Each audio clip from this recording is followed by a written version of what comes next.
Yo, yo, yo, it's your girl L.ife bringing you to another episode of the Silence is Shame podcast. Super excited about our guest today, coming in from Women's Month, talking about all strong things about women and just how we can be better women altogether.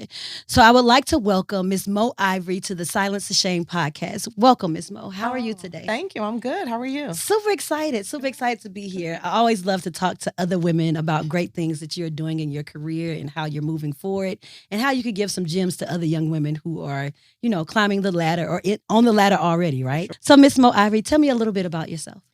Well, so right now at this immediate moment, I am a law professor and I am the director of the Entertainment, Sports, and IP Law program at Georgia State University College of Law. Awesome. That's just my job, but I think we are all many things, right? Mhm. And like, which decade do you pick? I'm a grandma of two beautiful 2-year-old twin girls. I'm the mother of 6. Wow. Yeah, blended family. Okay. Yeah, but nonetheless, we take care of all of them. And I'm a wife, and Okay. I'm a daughter and a sister, and many other things. A community. I care about my community, so I'm a community servant. So I'm just out here, like many of us are, like you are, like all the women are, trying to make our mark in the world and have some happiness along the way. And navigate the waters that come along, Yeah, right? exactly. So I hear that you're saying you wear all of these many hats. You're into law, you're over the entertainment, you're a mother, grandmother, wife,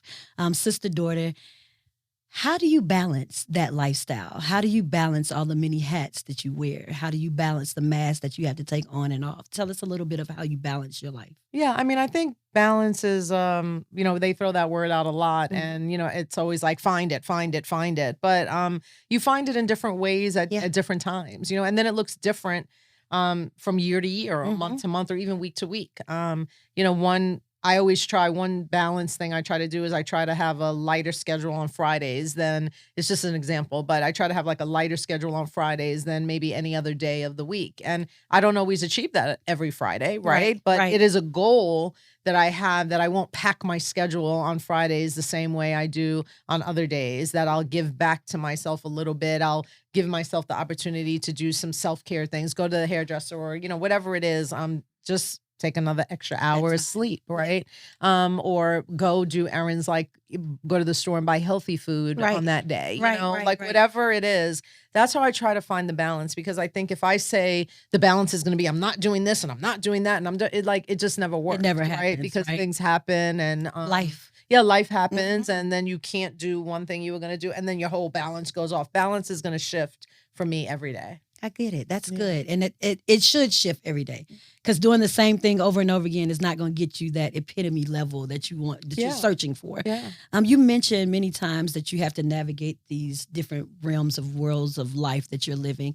And we take on this strong woman. It's Women Empowerment Month. It's Women's Month. We're talking about women health. You wear so many hats and you put on so much, and you have to be this person in the forefront. How do you just be yourself in those moments, in your woman in power? I'm sure everybody is looking for you to be at this certain level. How do you still maintain your self-acceptance, your self-presence with it being that woman in power that you're expected to be on a daily basis? Yeah, I mean, I think that you have to really grow into that. I think it's very challenging for people. I'm in my 50s, so I'm like now, sort of looking at what my 40s and my 30s were like. I mean, 20s are like, I basically say, like a wash. Yes, Because for 20s everyone. is for everybody, right? Like, you're figuring it out. And I have a lot of children in my household who are in their 20s. And we give grace in the 20s, Right. because you're coming out of college, you're figuring it out, you're going to make mistakes. You have really no sense of what you want to be in the world. So when I look back at, my 30s and my 40s as a guide to how I'm going to live in my 50s, I really think that how I give to myself is that I just don't expect me to be anything else but what I am. That's it. And I think always in my 30s and 40s, I had this expectation of being something more. Like I was always striving to be something more. I would see somebody and I would go like, I gotta get to do that. that. Yeah. Yeah, I gotta get to that or whatever. And I'm just really totally fine, like right where I am. And that doesn't mean staying right where I am. Right. But being accepting and gratified by what I'm doing right in this moment, instead of always negatively talking to myself like you're not there yet, you got to get there, or whatever. I think if we all could just be really comfortable with where we are, and of course plan to be somewhere else, or plan goals and things like that, but not get that negative sense of I'm not there, I haven't achieved this, I'm not where I want to be, whatever. I think that's what really takes away from us being able to focus on ourselves. And in the place that I just am allows me, when people ask demands of me, to say like, oh, you know what? I can't do that. I can't do that right now, but it sounds amazing. But oh, I can't make that. Oh, I can't host that for you. Or I can't, and I just go, no, because I'm right here doing a certain thing. Because I'm already focused. Yeah, and I'm just doing something. You spoke on expectations, right? And we put so many expectations on people, on ourselves. We expect things out of life. What happens when that expectation isn't met, or we don't get that fulfillment that we thought we were going to get by going after this goal, right? What do you do? Because I tell people all the time, expectations hurt you in the long run. You expected someone to do something, they didn't do it. They didn't know they were supposed to be showing up to do this, whatever you expected to do. How do you... Or they did know that. Or they did know and they didn't do it. One of the other, right? Like that's the other parts of that, right? So then that teaches you how to handle or deal with that person. Expectations. How does that hinder or bolster your life in this realm of being a woman in power? Yeah, I mean, I used to be a person that lived off of expectations, and then became very, I would probably say angry when people didn't meet those expectations. Because I'm actually a person that if somebody expects me to do something, I normally show up and do it, right? So I started to change my idea about that and started believing that however something is supposed to happen is really how it's going to happen anyway. Right. And I guess it's more like relying on your faith to say how something is going to work out, right? So now if I have a big dream about something and I want it to happen, I'm not expecting it to happen more than I'm just hoping that it will, right? Yeah. And doing all the work that leads up to, that thing happening, because it's just set up to happen. And then if it doesn't happen, even when I think it's set up to happen, then I don't have the same kind of disappointment I had in the past, because I think there must be something else that's about to happen. That's it. Or there must be a reason why that wasn't supposed to happen. And then 99.9% of the times, that is revealed to me why it didn't happen, and the thing that was supposed to actually happen. And a lot of times it's even greater than the thing that you thought you were expecting to happen. When you get that, it didn't happen, but maybe it wasn't for me at that time. Or look at what did happen, and I would have been in the middle of that. So I'm so glad that God held me back, right? Yeah. I think a lot of times people will say that, well, then it wasn't meant for me. It wasn't divine intervention. It wasn't meant for me. It wasn't meant for me. But they don't really mean that. Because they expected it to be for them. Yeah, and then when it doesn't happen and they say, well, it wasn't for me, they're really angry about that. It wasn't for me. And it's kind of like a thing people say, like, well, I guess it just wasn't for me or whatever. I really do mean that. Like, I really don't get angry about it. I really have grown. It's my own personal growth of like, okay, then that didn't happen. I didn't get invited to that, or I wasn't in that room, or I couldn't make that event or whatever. I'm not. Before, it used to make me crazy. Like, what did I miss? How did I should have been there. That would have happened if I went. Now I'm just like, I missed that. It'll happen somewhere else. How did you grow to be that way? Because I hear you saying back in my 20s and 30s, I didn't really have that insight. Yeah. And I know we all told, get older, grow, you'll live a little longer, is what my grandma used to tell me. Yeah. But getting into that, it shouldn't affect me, or I won't let it affect me. It did affect you at some moments in your life. Sure. How did you grow to become, and I know life, you get older, you go through a lot of things, but was there a pivotal moment in your life to help you understand that expectations are not hurting them, they're hurting me? Yeah. And what was that like? Yeah, I mean, I think there comes a point where you have to move fear aside. Fear and comparing your accomplishments to others. Yeah. And I got so exhausted of trying to say, seeing somebody somewhere and going like, oh, I wonder if that I should have been, after a while, you just have to say, um, I'm really going to live in my experience and stop trying to live in other people's experience, right? And so I do think, of course, it has something to do with maturity. And of course, it has something to do with experience.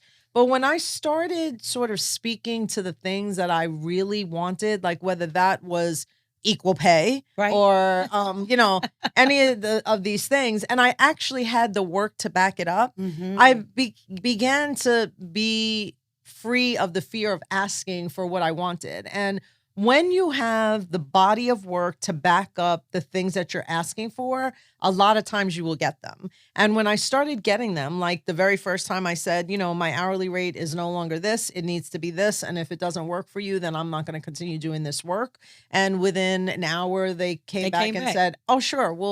It made me realize that I had been the one holding myself back from that kind of compensation or movement, whatever the kind. And I don't want to just focus on money, but I'm just thinking of that one as an example. But whatever it is, that when we put our fear aside of asking to be at the table, when we've shown that we have the goods to be at the table, then taking the next step to equalize the situation shouldn't be so paralyzing for us. Right. And when I took the fear away from asking for those things, I realized that they really were always there for me to have. That fear of asking, fear of saying, hey, here's my quote unquote resume of life, right? To show you that I'm great. Our young women don't have that resume yet, but we need to teach them how to ask ahead of time. My mom, I'm going to mention my mom probably a lot of times in this interview, but I would always go to her when I was going for a new job and I would say, what should I ask? She was like, go for the max. She's like, they're either going to tell you no or they're going to tell you yes. And the one time I went for the max and I was like, Mom, I'm asking like way above mine. She was like, above what? She's like, have you done the work? Do you have the experience? Have you shown them that you're worth this amount? She was like, you worrying about something that's not in your hands. Yeah. Yeah. I think that's so true. And I think when you go, and I'm a lawyer, so of course I'm like from just a negotiation standpoint, I'm always going to say start at the top. Yeah. But I mean, I think that even if you were to ask for that number that you might have thought like, oh, that sounds a little crazy. Your mother was saying go for it. Even if they came back and they said, we can't do that, but we can do this. You don't even know if the this is still above what you were willing to take. To accept. A lot of us go in and we just want the job we just want the opportunity. That's it. And we're not even placing the other side, the reciprocity of what we're bringing to the table as more valuable than just that entry point. Right. And I just think that we have to think about that a lot. And I don't want this to come off making any woman think that like, or anybody listening think that like you just go, well, you're not paying me enough. I'm not going to do it. Right. I've done plenty of volunteer things. I've done, and you have to. Yeah, and you have to. I've done plenty of things that weren't at my value. But when you're sitting in a place, whether it's your primary job or it's your side gig or whatever it is, that you've done the work to be compensated the same way a man is, or the same way a white man is, or the same way a white woman is, whatever is the other type of person across from the table, or the other way people are being compensated. And you got to learn to speak up about that. Speak up. Because that's really where your power does come from. And where you'll also gain the confidence to be able to put the fear aside. How do we teach young women to speak up for themselves and be confident with themselves, but not be labeled as an angry Black woman? Yeah, I mean, angry woman, period. Yeah. I mean, that's very hard. I mean, I think that a lot of Black women are get that label put on them, label about anger put on them just because of all that they have on their plate. That's right. Right. And then just because of the dynamics of dating and the dynamics of the way the world, women still are not in top positions across the board. Right. So we're regardless of race. Right. So we're still fighting the corporate ladder, right? We're still every day dealing with these things that then give us that label. And just the same way Black men have a very similar challenge to not be looked at as, deadbeat dads or terrible partners or don't have jobs. I mean, like, we all have our challenges or whatever. And I think that Black women have to find solace in each other and be willing to have these kind of conversations and ask when they need help. And I find as a professor, I'll tell you this, that I wish what Black women did more, which was ask for help. Because it's a big one. Because as a professor, we're not taught to ask for help. We're taught to be strong, Black women, right? We're raised, you don't ask for, you don't need a man. You don't ask for help. We're taught, like, these things are being taught to our young women, even now today. Yeah. Well, I need a man. So, thank you. I need a man. I have a husband. I need him. I love him. I want him. I don't want him to go anywhere. Right. So, like, I definitely need a man. I expect him to stay. Yes. Right. And I need all of the sons that we have in our house to bring the groceries upstairs, to bring all the things. Water, all of that. To reach up there. Yes, I'm sure all of it. Yes. So, like, I know I need a lot of Black men in my life. I need my daddy. I need them all. But I think that even when I'm teaching and I tell students, I may bring somebody in as a speaker or I'm there every week. And I will say, how come you all don't ask me for things that you need? How come if you're getting ready, I have students who are interviewing for jobs every single day. And I have one or two that will ask me to do a mock interview with them before they get. And the ones that do that, they end up getting the jobs. And I'm not saying the ones that don't. But I'm saying there's a result that comes from. Why not use the resource that's here? Why not use it? And I don't think that enough of us use the resources that are out there. Why don't we use those resources? They're right there at our fingertips. I'm sure you have, in your teachings, you come off as very welcoming.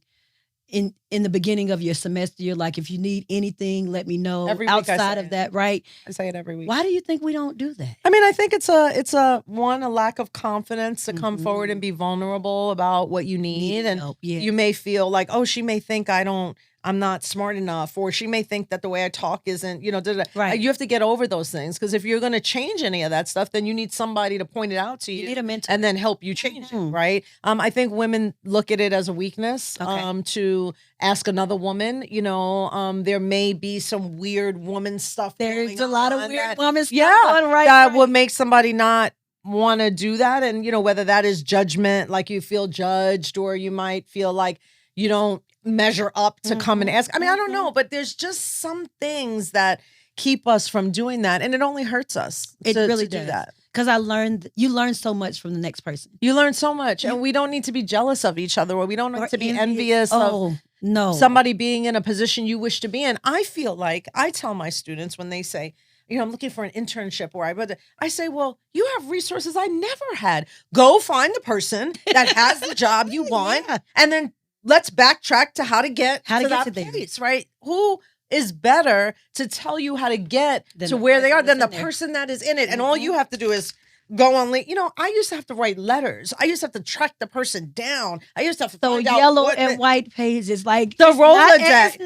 Rolodex. I had my mom's Rolodex. She had the big black one that had the two black wheels on the side of it, right? Still have mine. But I would do that and it would land on somebody. But how many times do we do that? Even within, so let's just say you follow all these people on social media, right? And these people have become experts, gurus, quote unquote, in the space that they're in. Like you said, I'm an aspiring creator, but I don't want to go. I'm gonna go view their page, but I'm not gonna ask them one question. I'm gonna go view your life, and I see that you have made it, and I see that this is this Black woman who's now married with children and a nice career, but I won't ask her the path that it took to get there. Why? Why won't we ask those questions? Why am I going through premenopause and women's stuff, and I feel fearful to ask another woman, how did you deal with that? How do we get to that? And that's the reason that I'm struggling right now, because I didn't ask. Well, right. How, so then why you're do gonna we be hot and boiling instead of somebody telling you to flames and walk around with a fan? Instead of somebody telling you, this is what my doctor gave me. And then as soon as I took the coffee or the alcohol or the sugar out of my life, I started feeling better. That's a 5-minute conversation. We won't take 5 minutes. No, I don't know what that is. And I wish that would change. I don't, social media is both, I'm not a person that says like, oh, I hate social media. I mean, you get a lot of social media, right? But the one thing that is hard about it is that it also makes people feel like when they see people doing it's a display of all the best of everybody, right? And they see everybody doing all these things, and then they think, oh, that person is untouchable. But meanwhile, you could DM that go person right there. You could go right there and send that person a message. Pull up to their house and talk to them. So I tell my daughter, I don't know if that's a good thing to do, but I know what you mean. Do not pull up to anyone's house. We mean like literally, let's do this human interaction. Absolutely. This is such a missed piece, and why our children are not interacting or being able to have a conversation when they get to their jobs or deal with different personalities. I went to boarding school. from 8th to 12th grade, Piney Woods School. Shout out to Piney Woods. However, it taught me to deal with so many different personalities. Yeah. It taught me to deal with so many different cultures. It gave me a leg up in the world before I even entered the world. That's right. Many of our young women and young men don't get that, right? That's they very don't. true. They're not put into this sort of incubator and are bred to be this amazing, successful person coming out of it, right? We all have different walks of life that we get to our success. How do we bring us back in and unlearn what we have learned and try to teach the next generation, even our generation? Because it's a lot of us, and I'll be 45 in August, but I'm in my generation. But it's so many women and so many men within my generation that don't get it. The older people don't want to get it. It's like, I'm almost out of here, so I don't want. I'm tired of teaching y'all. Yeah. How do we unlearn what we've been taught? Yeah. And start over a new dynamic of positivity with this. With our generation, the next generation, and the generations to come. Yeah. I don't think you can unlearn what you know. You know what you know, right? Okay. But I think you can learn new things. And then you can utilize those new things to behave differently. Okay. Right. And I think that's what we do in our own lives all the time. You're not the same person you were at 30. No. Right. You learned new things. You're not the same person you were at 18. 40. At You're 18. not the same person you were when you went to boarding school. My daughter went to boarding school too. I understand that transition. You were a different person at 18 when you graduated from high school than you were when you went in not knowing anything about all these international people you were going to meet and the experiences you were going to have. I think we're always changing. So I don't think we can unlearn, but we can learn new things that impact the way we move forward and the behavior that we do going forward. And I think that it starts by everybody deciding who they're going to help, right? So if I'm going to help the people that live with me, then I'm doing a service to the people in there, right there. And then I'm going to go out of that and I'm going to go to my son's school and I'm going to be PTA president. Right. I'm going to help the kids in the school too, right? Then after I do that, I'm going to join, I'm going to go into my sorority and I'm going to be more active in my sorority. Now I'm reaching a bigger thing, right? I think there's always places to find where you can be of help to somebody. You could just be helpful when somebody sends you a DM that you answer it. That's it. Right? Simple as that. Simple as that. Because we could talk about you access people, send them notes or whatever, but if they don't respond, what service does that do to us? Right. So just be the person that responds. And that might be just where you can make a difference. I hear you say sorority, and I do believe I read we're in the same sorority. Hello, Sora. Hi, Sora. In that moment, right, when we're pledging and we've decided what we're going to pledge, and now we're going through the pledging process, and how many times we shift ourselves throughout that pledging process before we cross, right? And what all we still have to focus on. Like, you still have to focus on school and everything. Have to focus on everything else.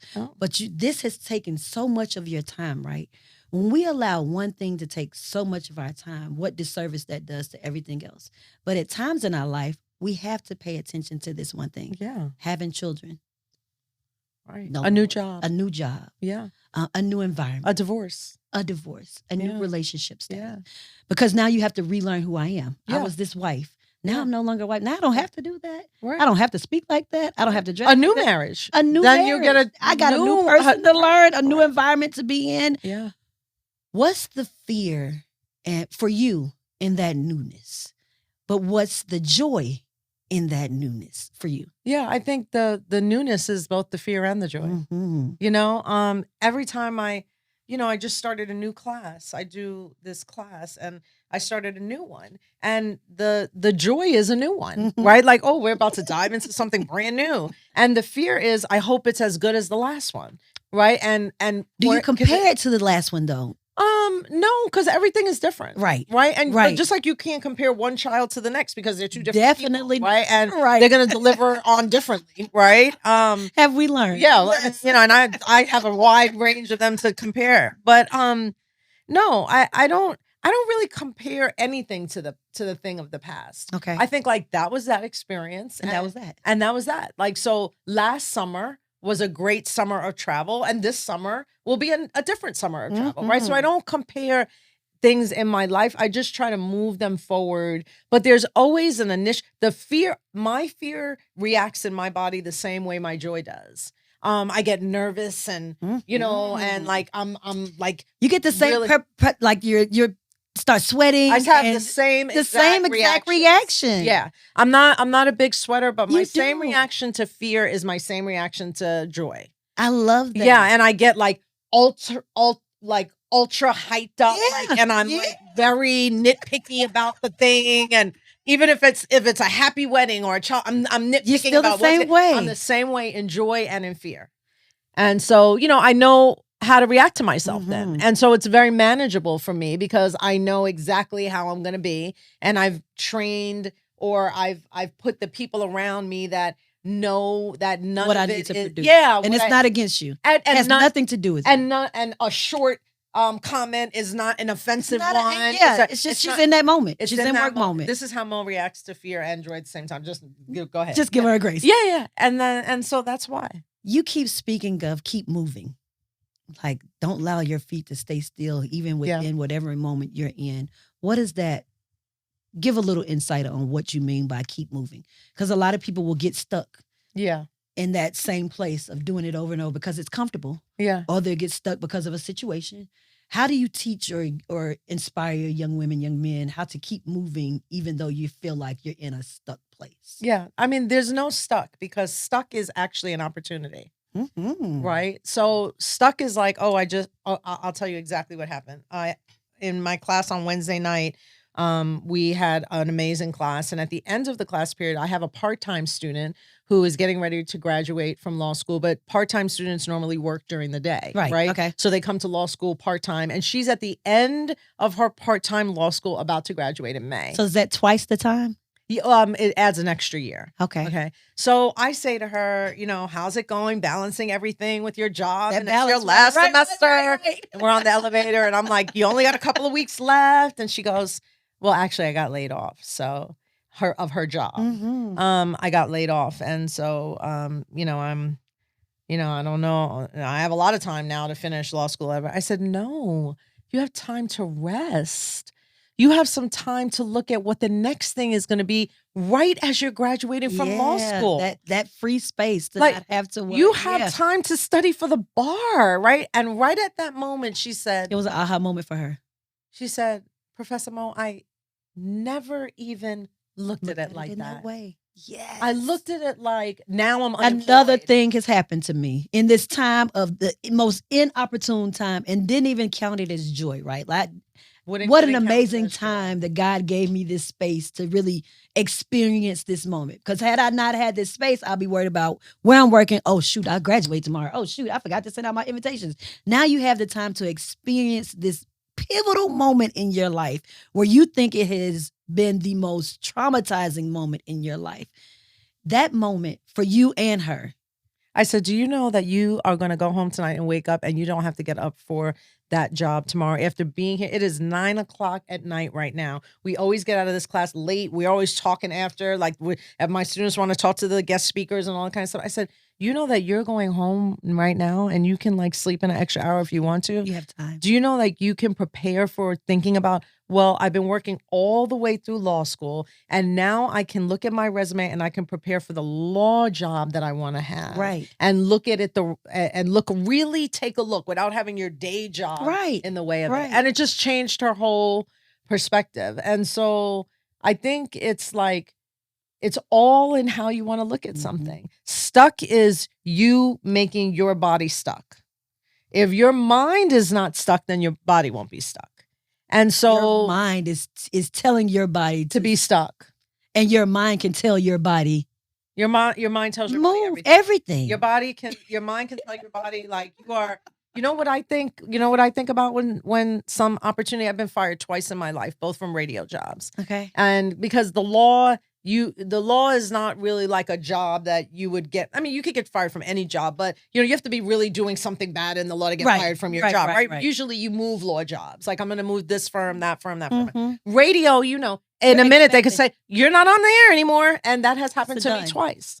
And one, I made sure that the law, something that I know about, took care of that time frame with a great severance package. So first of all, handle your business. Before it handles you. Before it handles you. Yes. So I didn't have to be afraid because I was still going to get paid. But I always looked at those opportunities as like, okay, now I'm on my own vacation time. And what do I want to do with it? Do I want to rush and go get another job and be getting 2 checks at one time? Or do I want to take a break for a second and think about what I want to be? Balance, Right. self-care, Right. family, like take a little bit of that time and every single time that I've chosen to take a little bit of time to think about what I want to do next, here came that next crazy opportunity walking through the door. You allowed the space for the opportunity. I allowed the space. That's it. And I never walked into something when people would say, Mo, I heard, this is how people would go, Mo, I heard the radio. Oh, I heard you got fired from V1. I'm fine. I'm like, Girl, please. Call me at 10 because that's the time I'm waking up in the morning. You know, I mean, like it wasn't a traumatic event for me. And when it was a push for it for me. You know what I mean? You exude the energy that you want people to have about a decision you've made, then they're forced to. Don't come around me with that being sorry for me or sad or are you you're stuck at the bar today? What are we doing? Right. I have that time now because I don't have to be on the radio show. And that radio show did not make me. Right. I made that radio show. So them letting me go, it's a disservice to them. But now I'm open to do more things. Maybe I didn't want to do that show anymore. Right. I was part of a radio show too. And when I left the radio show, I was like, dang. But my Thursday nights were so free. My child was like, wait, you're cooking on Thursday nights? Sometimes you move away from toxic people that you shouldn't want to be around anyway. That part. Right? And sometimes you have to be pushed in that direction, but that's fine, you know? And a lot of times when people are stuck, the people that are around them are keeping them stuck. And you really need to examine who you're around, because if people are keeping you stuck, like, girl, they done did you wrong, or girl, you should be on her page, right? That person should not be in your life. Out from your space. Please. Because that person is stuck. And they're projecting their stuckness. Misery loves company. To you. Misery loves company. Stuck people love other. They need you to be stuck so you can stay right there with them because they don't want to see you move. Totally. You said something about being pushed in your direction, right? Mm-hmm. And we so often think that this is the place I'm supposed to be. We don't know our divine purpose. Mm-mm. We know we have passions for things, right? The Lord pushes us a lot of times out of spaces, places, people, lives, right? Why do we not, and I'm trying to figure out how to place this, right? Why don't we receive push as motivation? Instead, we receive push as defamation. Like, why am I leaving? Why are you questioning them pushing you instead of questioning what's out there for you of why you're being pushed? Yeah. Because of our own personal fears and low confidences, lack of confidence, self-esteem. I mean, when you get put, there's this value, recognition. I want to say that the way we make ourselves valuable is really off in our society, right? Materialistic things. Yeah, the things that we need for people to see that we're valued, right?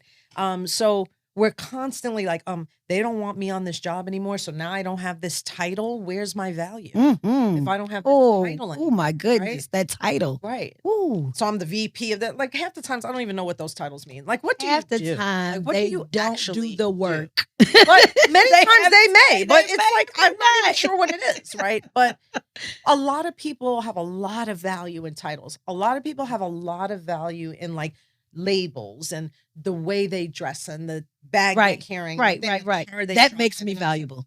And then when you take those things away from a person, it really makes them have to ask themselves what is their value. And that is a uncomfortable place for people to be. So when you see somebody lose their job at like a Coke or a Home Depot or like anything, like a record company or a radio station, whatever it is, they're like, now they're just their name. Like now you're Mo Ivory, right? Well, who is Mo Ivory? Right. And then you have to figure out like, who are you? And that's hard. And it takes work to do that, I had some sisters who pledged another sorority. And before they pledged that sorority, they didn't have a name or they didn't think they had a name. So they pledged the sorority to get a name. Yeah. many of us don't do that. Many of us, like I'm from Legacy, so I wanted to play as Delta Sigma Theta because my mom was a Delta. Yeah, same. You know what I mean? So that was the route. And many people, and I tell people, they tell, you don't wear your letters, you don't wear paraphernalia. I said, I was somebody before that. I said, that's a part of me. How do we teach these young girls to not allow those materialistic things or the things we see in the world or becoming in a sorority and getting these letters or getting the title? How do we teach them to value themselves before they get to those places? It's hard. It's challenging. It's hard. It's challenging. I have a 16-year-old at home. It's challenging. Yes. I think about that all the time for my granddaughters. Like, how am I going to bring them up in my space and in the things their mom has been exposed to, and without creating that entitlement, and also the self-esteem that has to come along with it, right? And not to think all of these things make you something, like what neighborhood you live in or what school you went to or what, it's hard all the time. And that's why I think it's important to expose young girls to lots of different things, right? So it's not just the boarding school experience, but it's also taking them to a public school so that they understand what is where a lot of people go to school, right? Or traveling or serving the community. I think it's exposure, and the more we can expose and have conversations and get them off of the devices. All of the other messages they're getting have to be balanced with the messages that come from the people that love them and that they know, really mean good for them. So it's the balancing of the messaging. I love that. Yeah. I love that. Exposing us. Well, we have been exposed to Mo Ivory today. Thank you. And the Silence to Shame podcast really appreciate the nuggets and gems that you have given today. Thank and you. How you or we can inspire other people to live in this light of life and not in the darkness. Like, count everything joy. Even through those trials and tribulations, you learn lessons that teach you for the next path in life, right? Miss Mo. Thank you. Tell the people how to find you, where they can reach you if they come into law school, where they can come, and all of the above, right? Sure. I first want to say before I go that I just want to give a very special shout out to Shanti Das, who I met Shanti when she was in high school.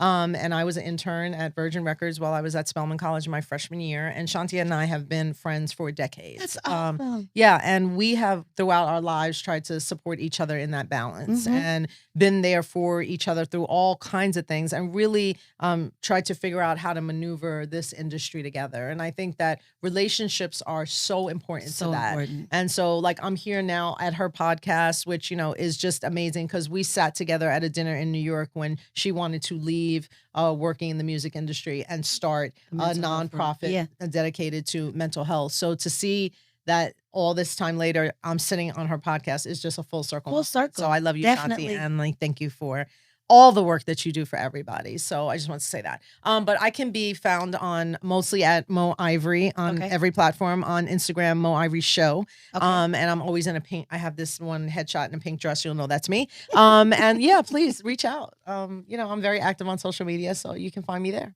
TikTok as well.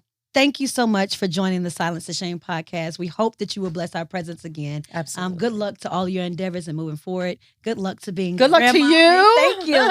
Good luck to the babies and the grandma and your children. So really appreciate you. Thank you so much. Again, we want to thank you for joining us today for another wonderful podcast with Miss Mo Ivory. The gems she dropped today are invaluable. Have value in yourself. Believe in yourself. Don't allow that push to push you down, but allow that push to push you up. Really, really, really remember to always free your feels, take the time, save a life, and silence the shame. And don't forget to donate by texting silence to 707070. And also don't forget to hit the like, share, and subscribe button under this video, because we would love to continue supporting you, but you supporting us. Remember, this is us. We love you.